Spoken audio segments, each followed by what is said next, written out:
ఈవిడ ఎంటర్ అయింది. ఈవిడ గారు ఎప్పుడు ఎంటర్ అయిందో మా జీవితం దరిద్రం అయిపోయింది.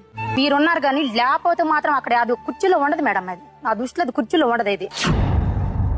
ఇది భోజనం మానేసి మా వాడు కూడా భోజనం మానేశాడు. అయినా వదిలేసి నా భర్త ఇప్పటికే నాకు సొంతం, వెదిటోళ్ళు సొంతం కాదు. ఇది ఎప్పుడు పోవడం అనుకుని ఊరుకున్నాను. 5 సంవత్సరాలు అవుతుంది మేడం. నువ్వు మాట్లాడవా చెప్పు తీసి కొడతాను.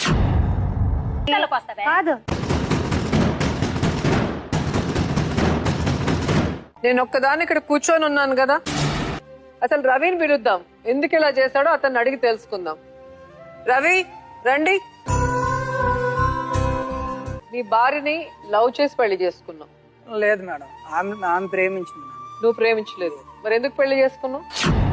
నా జీవితంలో ఏళ్ళు పెట్టేంత వరకు తెచ్చింది ఈవిడని మేడం. అదే ఆవిడ ఏలు పెడితే నువ్వు కాలు పెట్టావు.